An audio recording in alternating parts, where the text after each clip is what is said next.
Aksi Suroto, salah satu peternak ayam asal Blitar yang membentangkan poster kritikan atas mahalnya harga jagung kepada Presiden Joko Widodo saat kunjungan ke Blitar pekan lalu ternyata membuahkan hasil. Meski sempat ditangkap aparat kepolisian, akhirnya Suroto diundang ke istana untuk menyampaikan langsung aspirasinya. Harga jagung yang mahal membuat para peternak ayam menjerit. Kemarin kita dengar berita kalau Pak Suroto bertemu dengan Bapak Presiden dijanjikan jagung dengan harga yang wajar sesuai dengan Permendak harga 4.500 dalam minggu ini begitu. Kita tunggu sampai kemarin akhir minggu jagung tidak segera berubah harga, tidak ada pergerakan harga. Terus tidak segera turun juga itu yang dijanjikan. Sedangkan di sisi lain kami sudah tidak kuat untuk memberi makan ayam karena memang harga telur yang terus turun itu tidak cukup bagi kami untuk beli pakan lagi. Dalam pertemuan tersebut Presiden meminta agar harga jagung diturunkan menjadi 4.500 per kilogram. Kementerian Pertanian dan Kementerian Perdagangan siap menurunkan harga jagung di dalam negeri, meskipun masih ada kisru soal data pasokan jagung nasional. Menurut Wakil Menteri Pertanian, Harfiq Hasnul Kolbi, hingga minggu depan, September 2021, stok jagung lokal mengalami surplus dan mencapai 2,3 juta ton. Ketersediaan sebenarnya sustain, artinya stabil dan ada. Sampai dengan akhir minggu kedua, September 2021, stok beras diperkirakan mencapai 7,62 juta ton. Jagung 2,30 juta ton, dan komoditas lainnya dalam kondisi surplus dan aman. Namun Menteri Perdagangan Muhammad Lutfi menyampaikan keheranannya. Bila pasokan jagung melimpah, harga jagung tidak akan melonjak hingga Rp6.000 per kilogram. Kalau harganya ada sekarang, barangnya ada sebesar yang 2 juta itu, kita nggak bicara masalah itu di sini.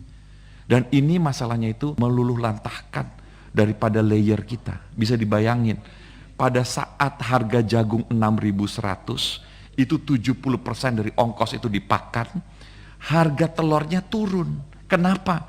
Karena memang daya belinya turun. Ini yang menjadi masalah. Sementara itu, ekonom Indef, Mirah Midadan menilai, bila stok jagung memang surplus sesuai data Kementerian Pertanian, permasalahan harga jagung mahal akibat tingginya biaya distribusi. Kalau data dari Kementerian Pertanian menunjukkan ada overproduction untuk jagung atau mungkin total produksi jagung kita masih cukup gitu untuk memenuhi seluruh demand dalam negeri, ya berarti memang masalahnya adalah di masalah distribusi. Tingginya angka distribusi itu kemudian akan menyebabkan tingginya harga jual gitu ya. Jadi pada endingnya nanti harga jual ayamnya, ya ayam dan telur ya pasti juga akan meningkat. Masih kacanya tata niaga pangan membuat rakyat kecil kembali terdampak. Perlu langkah cepat dan tegas agar peternak ayam tidak tergilas. Selamat malam pemirsa. Ada yang kemudian mengherankan ketika stok ini melimpah harusnya harga bisa ditekan dan tidak justru malah melambung tinggi. Berdasarkan harga acuan mestinya jagung itu berada di kisaran 2.500 hingga 3.100. Tetapi petani atau peternak ini harus membeli di pasar di kisaran 6.000 hingga 6.100 per kilogram. Ada range yang sedemikian besar, padahal surplusnya banyak. Nah, mengapa bisa terjadi dan mengapa hal ini masih saja dialami oleh peternak? Karena jika ini terus berulang, tentu saja bukan hanya peternak yang kemudian pada akhirnya harus terus putar otak untuk bisa berjuang melanjutkan kehidupannya dan menekan kos produksinya, tetapi juga ada banyak perhitungan-perhitungan lain yang harus dihitung ulang nantinya. Untuk itulah pada malam hari ini Indonesia Business Forum mengangkat tema mengenai harga jagung melambung telur terhempas, presiden pun diprotes. Dan saya sudah bersama dengan seorang narasumber di studio. Saya langsung saja perkenalkan Ketua Paguyuban Peternak Rakyat Indonesia, Pak Alvino Antonio. Pak Alvino, selamat malam. Selamat malam, Bu. Sehat, Pak? Alhamdulillah sehat. Nanti kita coba tanya bagaimana kemudian keluhan anggota paguyubannya Pak Alvino. Dan saya juga akan sapa dulu narasumber yang sudah terhubung melalui video conference, ada 3 orang. Yang pertama saya sapa ada Pak Firman Subagio, anggota Komisi 4 DPR RI. Pak Firman, selamat malam. Selamat malam, Assalamualaikum warahmatullahi wabarakatuh. Salam sehat, Mbak. Salam sehat, terima kasih Pak Firman sudah berkenan bergabung. Selanjutnya ada ekonom pertanian yang juga merupakan Wamendak periode 2011-2014 dan juga Wamentan periode 2009-2011, Pak Bayu Krisnamurti. Pak Bayu, selamat malam. Selamat malam Brigita, apa kabar? Sehat Pak Bayu, mudah-mudahan Pak Bayu selalu sehat ya Pak. Sehat, insya Allah. Dan tentunya ada Pak Suroto, peternak ayam di Blitar yang sudah sempat berbincang dan diundang ke istana untuk ngobrol sama Pak Jokowi. Pak Suroto, selamat malam. Ya, selamat malam Mbak. Pak Suroto kemarin diundang Pak Jokowi ya ke istana ya? Ya, betul. Waktu Pak Suroto sebelum diundang, sebenarnya apa yang dialami sama Pak Suroto? Ya apa ya, karena saya ini sudah stres. Kenapa ya, Pak? Sudah berbulan-bulan sebenarnya masalah ini. Mengenai pakan ini disampaikan oleh asosiasi ke kementerian. Dari bulan Terus apa Pak? tanggapannya yaitu selalu surplus itu yang dibilang itu. Dari bulan apa Pak? Bulan apa ya? Penyampaian permintaan untuk penyediaan jagung di Blitar tuh yang 120.000 ton itu khusus untuk Blitar tuh 2 bulan yang lalu kalau nggak salah itu. Oke, itu sudah disampaikan ya Pak dari 2 bulan lalu ya Pak. Waktu itu Bapak beli harga berapa? Ya harga awalnya 5.800, 5.900, terus naik di 6.000, 6.100 ya itu. Kalau dengan harga beli 6.000 Pak, berarti hitung-hitungannya Bapak untung, Bapak rugi atau gimana? Ya kalau mau untung ya harusnya jualnya telur itu di harga 21.000 ke atas itu. Kalau sekarang harga jualnya? Harga jual telur di tingkat peternak di Blitar itu tinggal 13.500. Malah hari ini turun lagi di 13.000 itu. 13.000, padahal beli pakannya masih 6.000 ya Pak? Campuran pakannya ketemunya 6.700 Mbak itu. 6.700, berarti hitung-hitungannya Bapak, iya campuran pakan. Berarti Bapak hitung-hitungannya ruginya sampai berapa Pak? Ya, kalau 1 kilo telur Bapak jual? Ya begini, dalam 1 kilo telur itu berarti kita rugi sekitar 6.000 per kilo. Per kilo ya Pak ya, 6.000 Bapak akan kemudian rugi ya Pak ya. Dan itu akan akumulatif ya Pak? Iya betul. Berarti kalau sampai dengan sekarang selama 2 bulan Bapak sudah merugi berapa banyak Pak? Nggak banyak. Mobil, tanah itu ya ikut. Itu aja rugi. Tanah sama mobil itu ikut itu aja.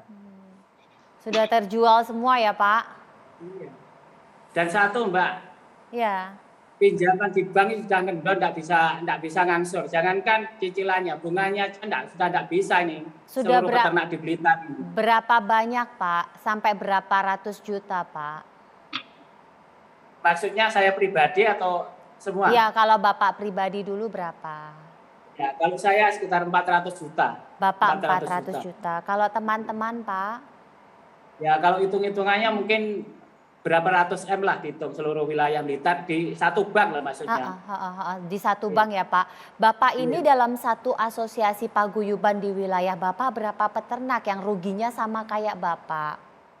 Ya sama, yang di Blitar itu kalau hitungannya sebelum pandemi jumlah peternak kan 4.200 lebih. Ya itu semua rugi semua itu.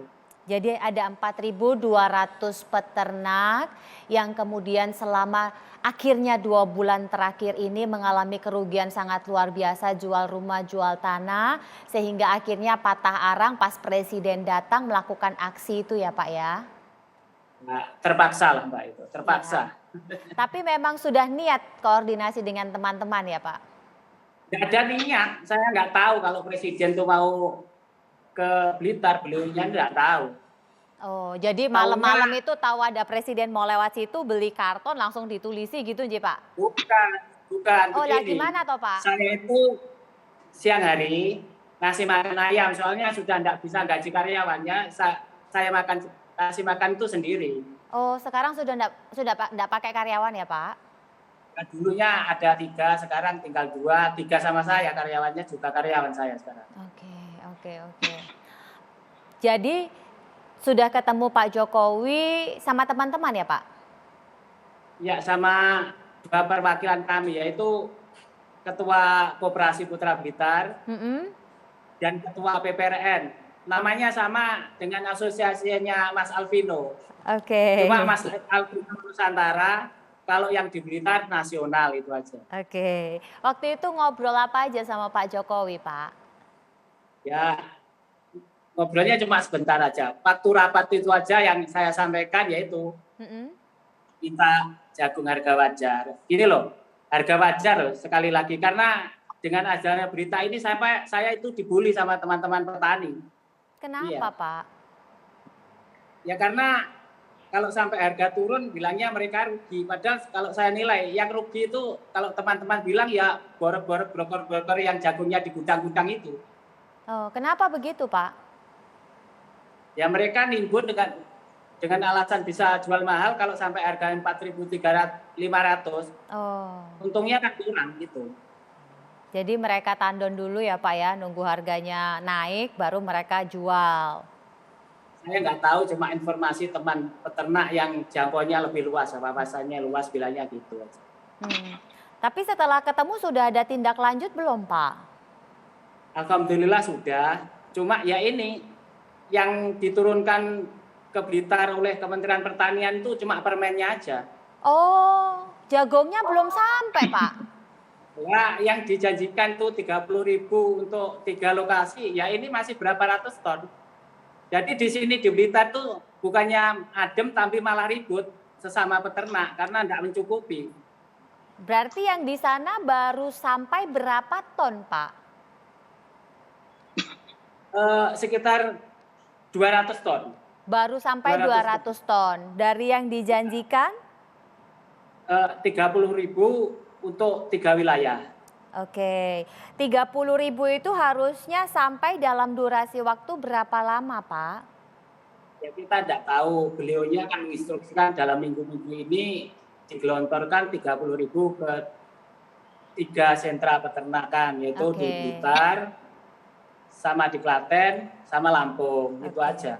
Berarti dari 200 ton ini pola distribusinya sampai sejauh ini bagaimana, Pak? Ya gini aja Mbak, di Blitar itu populasi ayamnya sekitar 25 juta lah. Terus kebutuhan jagung per harinya itu sekitar 1.000 sampai 1.200 ton per hari. Hitung aja itu. Jadi dengan hitung kalau dapatnya 200 ton dalam 3 hari ini. Terus kita itu suruh ternak makan ternak gitu apa bisa? Ya. Jadi akhirnya ada saling curiga, ada saling tuduh, ada saling intip antar petani, antar peternak juga ya Pak ya. Akhirnya gara-gara jumlah yang masih belum cukup ini. Ini Mbak, kasihan yang itulah, yang ketua-ketua sama pengurus di paguyuban sama koperasi itu ya. Jadinya kan jadi cemoohan teman-teman. Padahal beliaunya itu sudah kerja keras demi perjuangan semua itu. Baik, kita sebenarnya juga sudah mengundang dari Kementerian Perdagangan dan seyogyanya dari Kementerian Pertanian pun sudah confirm untuk bisa hadir di sini menjelaskan duduk permasalahan karena memang semestinya produksi jagung di tahun ini surplus dan untuk kondisinya ini mestinya sesuai dengan target produksi. Tetapi barusan tadi sore dari Pak Dirjen menyampaikan tidak bisa hadir karena berhalangan dan tidak bisa diwakilkan karena ada kebutuhan yang mendesak. Jadi kami sangat sedih sekali istilahnya seperti itu karena tidak bisa berdiskusi bersama dengan Kementerian Pertanian. Kita akan lanjutkan sesaat lagi, tetaplah di Indonesia Business Forum.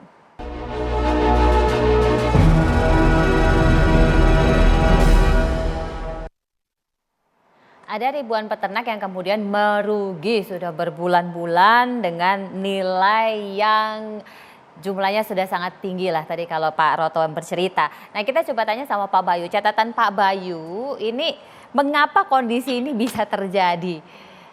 Bisa sampai sekronis ini kalau tadi dengar dari ceritanya Pak Roto, Pak. Ini masalah dalam sistem agribisnis jagung dan unggas kita secara keseluruhan. Saya mulai justru dari yang tadi dikatakan oleh Pak Roto bahwa harga telur itu jatuh. Hanya 13.000 tadi katanya. Bahkan mungkin pada beberapa tempat lebih rendah. Harga yang wajar menurut beliau para peternak ini sekitar 21, 22, seharusnya bahkan 25.000. Nah, mengapa jatuh? Itu dulu pertama kali. Kan ternyata memang masalahnya adalah daya beli sekaligus berkurang atau hilangnya permintaan. Restoran itu baru buka, hotel baru buka dan belum banyak menerima tamu, belum banyak aktivitasnya. Catering berhenti semuanya dan mantenan nggak ada, acara-acara. Jadi ada permintaan yang besar hilang dalam beberapa bulan terakhir ini, baik untuk telur dan juga pada cerita yang lain di daging ayam. Itu yang pertama ya. Saya membuat harga yang diterima oleh Pak Suroto dan kawan-kawan menjadi jatuh. Nah, sebenarnya sih kalau mau dilihat dari situ, dan kira-kira sudah beberapa tahun yang lalu, saya dengan Pak Firman misalnya sudah berdiskusi untuk mendorong investasi industri tepung telur, sehingga pada saat terjadi kelebihan produksi telur seperti ini diserap oleh industri, dirubah menjadi tepung, bisa disimpan dalam jangka waktu yang lama. Dan kita sebenarnya Indonesia ini industri makanan minumannya membutuhkan tepung telur dalam jumlah yang banyak. Itu satu sisi. Di sisi lain, sekarang masalah jagungnya. Kalau kita lihat sebenarnya pada bulan Januari tahun ini, Januari Februari, harganya masih wajar sekitar 4.500 4.600. Kemudian naik menjadi sekitar 6.000 atau 5.700 sampai dengan 6.000 pada bulan Mei dan Juni. Ini menurut saya karena dua hal. Pertama, harga pasar dunia untuk jagung itu naik dalam periode yang sama. Di bulan Januari kira-kira masih sekitar $200 per ton, tapi di bulan Mei, Juni itu sudah $270, $280. Dan semua analisa menunjukkan bahwa harga luar negeri dengan harga dalam negeri itu bergerak beriringan. Jadi kalau harga luar negeri naik, dalam negerinya akan juga naik. Patut kita catat adalah harga luar negeri sekarang sudah turun dari $270-an menjadi sekitar $200 Februari. Tapi harga dalam negerinya belum. Nah, ini menurut saya adalah hal yang harus kita perhatikan dan bisa menjadi salah satu alternatif solusi. Masalah lain adalah yang dikatakan Kementerian Pertanian adanya surplus, mungkin benar, karena memang kalau dilihat dari bulan per bulan, Januari sampai Februari, Maret kita surplus. Jadi artinya surplus itu panennya lebih banyak daripada kebutuhannya. Dan kelebihan dalam 3 bulan itu kira-kira 3,5 juta ton. Tetapi mulai bulan Mei, Juni, Juli, Agustus, September, dan terus nanti sampai dengan mungkin November, Desember, keseimbangan per bulannya negatif. Artinya konsumsi kita per bulan lebih besar daripada produksi per bulan itu. Nah, bulan September ini adalah defisit, salah satu titik defisit terbesar, yaitu 300.000 ton kekurangannya. Jadi konsumsi kita pada bulan September lebih besar di 300.000 ton dibandingkan dengan produksi kita pada bulan September. Nah, pertanyaannya kemudian adalah apakah surplus yang terjadi di Januari, Februari, Maret itu dengan baik, dengan kualitas yang baik, dan kemudian bisa dipergunakan untuk menjadi pakan di bulan-bulan defisit berikutnya. Makanya tadi kita tidak cukup hanya mengatakan 2,3 juta ton ada surplus dalam catatan, kita harus sampai kepada surplus itu ada di gudang mana, di daerah mana, dalam kondisi bagaimana, dan bagaimana melakukan mengangkutnya ke sentra-sentra produksi seperti yang tadi dikatakan oleh Pak Suroto. Jadi ini ada tantangan dalam sistem agribisnis kita yang memang antara jagung di satu sisi dengan peternakan unggas baik telur maupun daging ini belum match, belum sinkron. Jadi memang ini tantangan yang tidak ringan bagi kita semua. Pak Firman, Komisi 4 sudah ketemu Kemendak, sudah ketemu Kementan. Nah, catatannya kalau dari keluhan Pak Suroto dan teman-teman ini apa Pak hasil evaluasi awal Pak? Jadi begini, pertama memang kemarin kami rapat dengan Kementerian Pertanian, kalau Kemendak itu dengan Komisi 6. Dari Kementerian Pertanian yang diwakili Pak Wamentan itu telah menyampaikan data sebagaimana yang disampaikan Pak Bayu tadi, bahwa posisi sekarang ini yang namanya produksi jagung kita itu disampaikan dalam rapat adalah surplus, kurang lebih plus minusnya 2 juta sampai 3 juta ton lah, kira-kira seperti itu. Namun faktanya di lapangan sekarang ini kan terjadi defisit yang cukup lumayan, sehingga ini berpengaruh terhadap harga beli daripada para petani ternak unggas yang membutuhkan untuk kepentingan pakan. Nah, yang saya lihat ini kembali kepada masalah memperkuat argumentasi Pak atau disampaikan Pak Bayu. Kelemahannya selama ini adalah di pemerintah itu masalah data.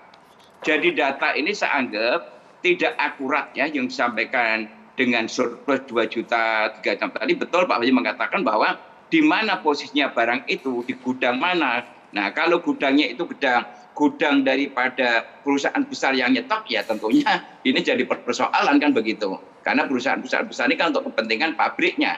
Nah, yang saya lihat yang belum terungkap, terurai kemarin dalam rapat itu adalah terkait dengan masalah gagal panen. Gagal panen yang cukup lumayan besar, ini belum diperhitungkan oleh pemerintah. Saya baru saja, karena saya ini kan baru ditelepon TV One, atau kemudian disuruh jadi narasumber, atau kemudian saya ngecek kepada petani-petani di daerah, bagaimana kondisi lapangan. Petani mengatakan harga beli dari petani cukup bagus, karena harga sekarang ini kan harga beli 5.000 sampai 5.500 dari petani. Ini kami senang Pak, tapi persoalannya adalah gagal panen akibat daripada hama tikus yang cukup besar. Akibatnya ini adalah produksinya ini menurun. Nah, ini persoalan.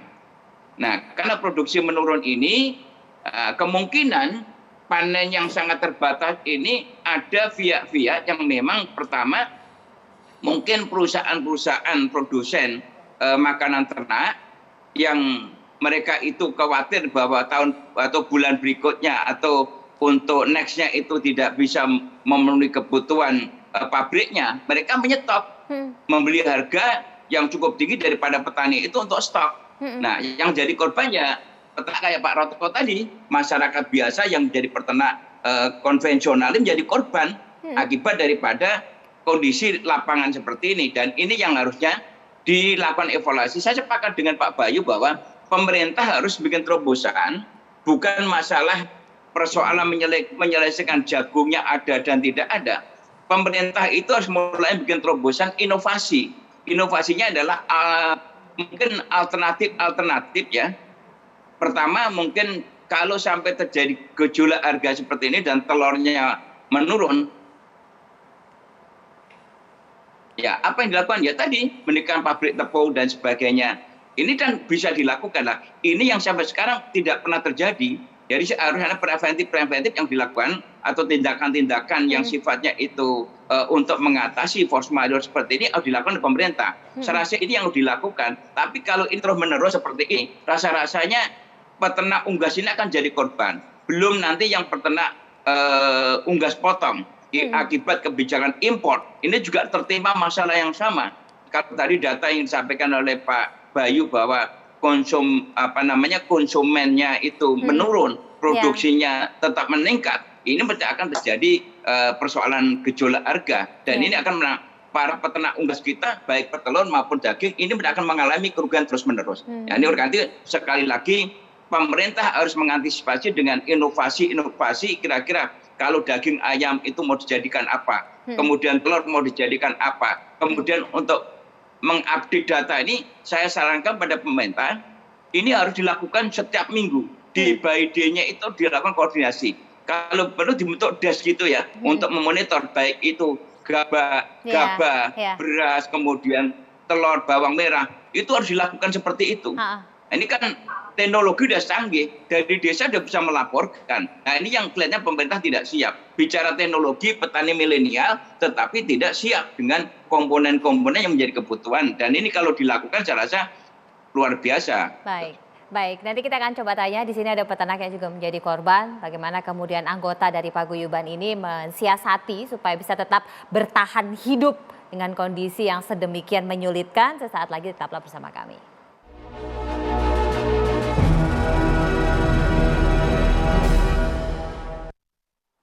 Pak Alvino juga ceritanya sama kayak Pak Suroto, teman-teman ya? Sama. Anggotanya berapa, Pak? Kalau untuk PPRN kita di Bogor itu kurang lebih anggotanya sekitar 150 orang. Nasibnya sama? Nasibnya sama. Beli jagungnya berapa? Jadi waktu sebelum 3 hari ke belakang itu, sebelum ada bantuan ke Pak Suroto, itu jagung masih di kisaran 6.000 sampai 6.200. Nah, sejak Pak Suroto terima jagung, sejak kemarin, tapi dapat informasi dari teman-teman di Blitar, itu jagung sudah turun dari 5.200 sampai dengan 5.700. Bahkan teman-teman pun ditawarin hutang, boleh hutang. Oke. Nah, berarti ini kan ada sesuatu di sini yang bermain gitu. Apakah mungkin Satgas sudah mencium, ya kan, sudah mulai ketahuan, nanti tiba-tiba mereka takut jagung di 4.500, jadi kan lebih baik kondisi sekarang mereka jual dulu, mungkin seperti itu. Nah, dan teman peternak yang di wilayah Tangerang dapat informasi kemarin mereka ditawarin jagung dari Lampung itu sudah 5.700. Itu. Jadi kemarin gak ada yang nawarin? Gak ada yang nawarin. Gara-gara Pak Suroto sekarang nawarin semua? Nawarin semua. Karena mungkin dapat informasi bahwa harga jagung mungkin mau diturunin. Daripada rugi. Bukan rugi sih, untungnya sedikit. Mendingan dia jual 5.200 kan untungnya masih besar. Masih ada untung sekarang kalau jualnya sekarang. Ya. Tapi itu sudah? Sudah. Udah ditawarin. Sudah ditawarin. Dan teman-teman juga sudah pada beli? Sebagian ada yang beli. Tapi itu kalau dengan hitung-hitungan yang segitu teman-teman peternak masih untung atau masih rugi? Rugi, Bu. Oh, masih rugi? Masih rugi. Karena HPP peternak mandiri, terutama mandiri kecil ya, UMKM, itu tadi Pak Suroto sampaikan, itu di 21 sampai 22 ribu. Gitu. Okay. 22 ribu. Kondisi ini berulang? Berulang. Jadi saya bicara harga ini dulu ya, telur dan ayam pedaging ya. Ini semenjak perusahaan besar atau perusahaan integrasi mereka ikut berbudidaya dan boleh menjual hasil panennya ke pasar tradisional, nah ini yang menyebabkan harga itu jadi jatuh karena diperkirakan oversupply. Nah, tambah diperburuk. Itu sejak kapan? Itu sejak 2016 itu sudah mulai ada gejolak-gejolak itu. Nah, terus parah-parahnya itu kalau di broiler itu 3 tahun terakhir. Nah, semenjak perusahaan yang besar integrasi ini melakukan budidaya dan mereka boleh menjual bebas ke pasar becek, yang tadinya itu pasarnya pasar kami para peternak mandiri. Nah, akhirnya disitulah mulai oversupply. Karena mereka ini melakukan budidaya itu tidak pernah ada yang ngontrol berapa populasi mereka. Itu jadi dibiarkan bebas seperti itu aja. Nah, kita tahunya ya harga ini turun. Jadi kalau memang misalnya untuk menjaga harga live bird atau ayam hidup dan telur, memang perusahaan-perusahaan yang integrasi itu mereka tidak boleh menjual ke pasar becek atau bila perlu mereka tidak boleh budidaya, gitu. Karena di saat mereka panen, diadu dengan mereka, kita pasti kalah HPP kita. Karena kita beli DOC bibit anak ayam dari mereka, kita beli pakan dari mereka. Nah, pada saat mereka menjual ke pasar tradisional atau pasar rakyat, ya sudah tentu kami kalah. Gitu. Serba salah juga ya ketika kita mau berusaha, tetapi ketika dihadapkan pada pemodal besar, maka ada dinding yang tinggi yang harus dilalui. Nah, apakah tidak ada proteksi kepada mereka-mereka ini supaya tetap bisa berusaha, paling tidak untuk bisa memperpanjang hidupnya? Sesaat lagi kita akan lanjutkan, tetaplah bersama kami.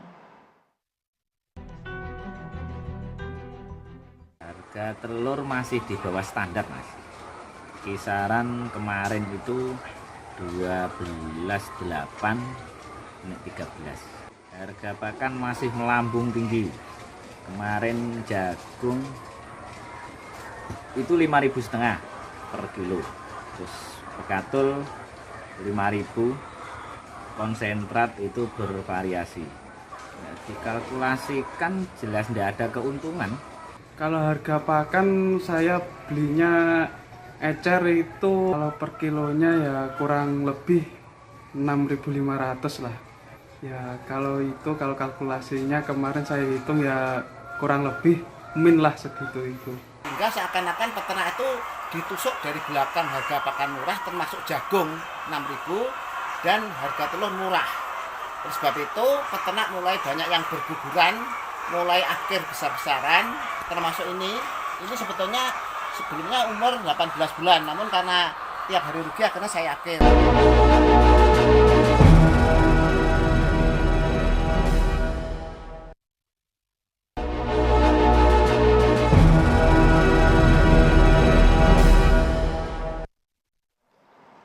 Pak Firman, ada kemudian tadi disampaikan regulasi yang membuat pada akhirnya peternak ini dalam tanda petik terzolimi, Pak.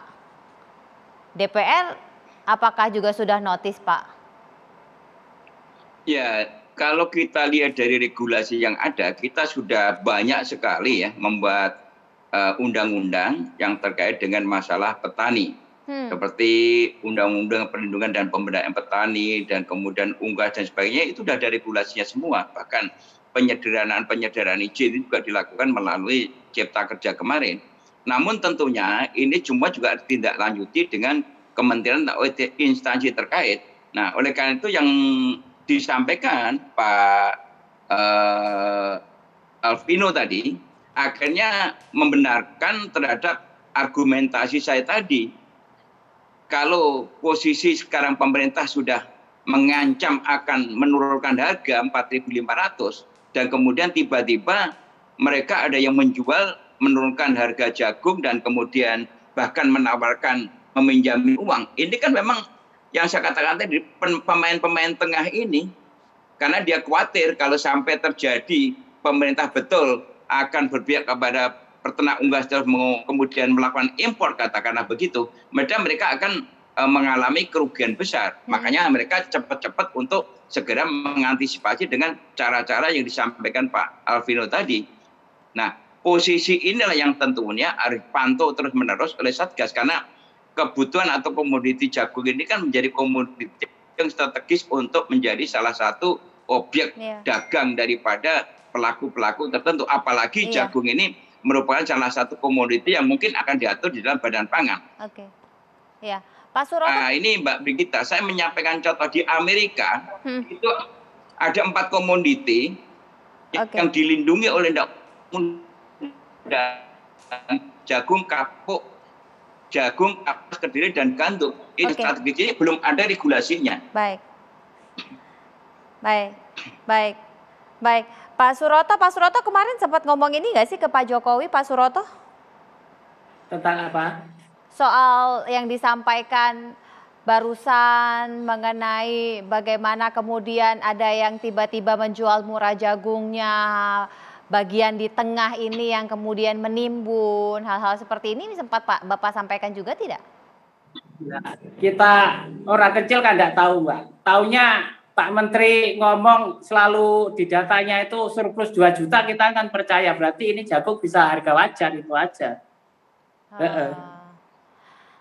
Berarti Itu. tapi Kak, kondisi begini ini Bapak alamin tahun ini saja atau berulang sebenarnya? Sudah lama, waktu mau Pilpres itu saya sama Pak Alvino itu mengadakan kegiatan di Taman Mini itu juga. Tanya Pak Alvino itu. Oke, dan baru sekarang ditanggapi? Ya bukan ditanggapi karena terpaksa karena saya itu aja. Oke. Jadi sekarang masih rumit Pak, dan justru malah ada saling lirik, saling curiga. Apalagi yang sebenarnya dibutuhkan supaya semakin tenang dan bisa berusaha, peternaknya aman, hasil ternaknya baik, Pak? Begini Mbak ya.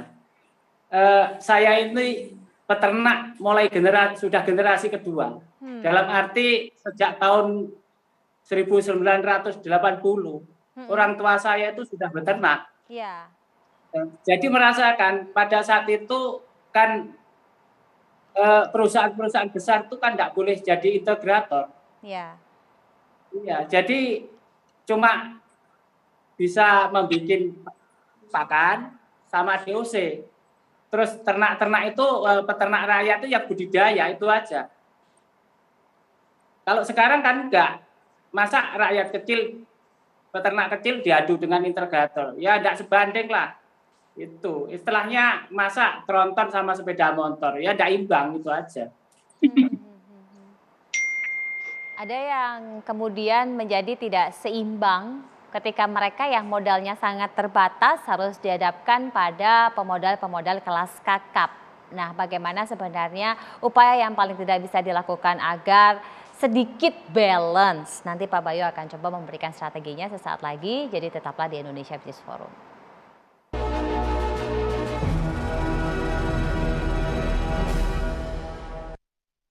Saya punya 1,5 menit solusi nanti dari Pak Bayu. Bapak Alvino butuhnya apa peternak? Integrator dilarang berbudidaya. Oke, itu aja. Dan diterbitkannya Perpres untuk perlindungan peternak mandiri. Baik, terima kasih. Pak Bayu silakan, apa kira-kira solusinya Pak? Singkat saja. Kita harus melihat secara keseluruhan sekali lagi dan kemudian melakukan investasi-investasi baru dalam hal teknologi maupun industri. Tadi saya sudah sebut tepung telur untuk telur, atau kita harus bangun sebanyak mungkin cold storage untuk daging sehingga bisa melakukan penyimpanan. Karena telur tadi dikatakan hanya seminggu 2 minggu, daging sama saja.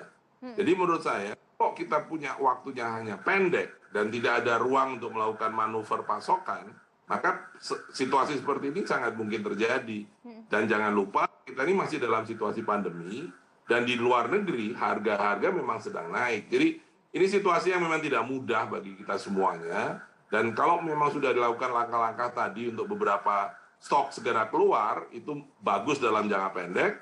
Tapi nanti kita harus hati-hati dalam jangka menengahnya juga harus diantisipasi kemungkinan kekurangan jagungnya. Baik. Terima kasih Pak Bayu Krisnamurti, Wamendak 2011-2014 dan juga Wamenta 2009-2011 yang juga merupakan ekonom pertanian. Terima kasih Pak Alvino Antonio, Ketua Paguyuban Peternak Rakyat Indonesia, Pak Suroto, peternak ayam di Blitar, Jawa Timur, dan juga Pak Firman Subagio, anggota Komisi 4 DPR RI. Mudah-mudahan saja regulasi-regulasi ini bisa membantu mengawal para peternak ini supaya nasibnya benar-benar bisa diperhatikan dan tetap istiqomah menjadi peternak, kira-kira seperti itu. Saya akhiri sampai di sini, mudah-mudahan ada solusi berkaitan mengenai kasus yang dihadapi permasalahan dari para peternak ayam ini. Saya Brigita Manoro pamit, selamat malam, sampai jumpa.